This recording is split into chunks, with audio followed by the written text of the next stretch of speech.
தோழமை உறவுகளுக்கு வணக்கம். அதிமுகவுக்கு பாஜக ரொம்ப பெரிய தலைவலிய கொடுத்திருக்கு. அது என்ன தலைவலி அப்படின்னு நம்ம பார்த்தோம்னா, வரக்கூடிய சட்டமன்ற தேர்தலில் பாஜக 20% தொகுதிகளை எங்களுக்கு வேணும் அப்படின்னு திட்டமிட்டு இருக்குதான்.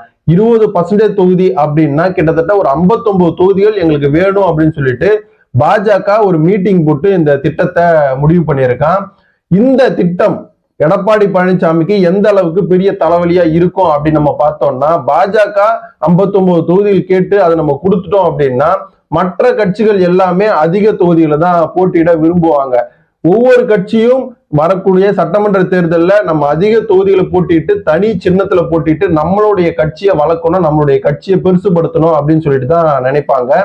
அந்த வகையில இவங்களுக்கு 59 தொகுதி கொடுத்துட்டோம்னா மற்ற கட்சிகளும் நாங்களுக்கு அதிகமா வேணும்னு சொல்லிட்டு கேட்டாங்கன்னா எடப்பாடி பழனிசாமி அவர்கள் என்ன பண்ணுவாரு, இவருடைய தலைமையில இருக்க அதிமுக எவ்வளவு தொகுதிகளை போட்டியிடும் அப்படின்னு சொல்லிட்டு ஒரு பயத்தை எடப்பாடி பழனிசாமிக்கு உண்டு பண்ணியிருக்கு பாஜக. இந்த பிரஷரை எடப்பாடி பழனிசாமி எப்படி சமாளிக்க போறாரு, பாஜக மேலிடம் பாஜக தலைமை இந்த அளவுக்கு தொகுதி கேட்டுச்சுன்னா இதை எப்படி சமாளிக்க போறாரு அப்படிங்கிற ஒரு கேள்வி மக்கள் மத்தியில எழுந்திருக்கு.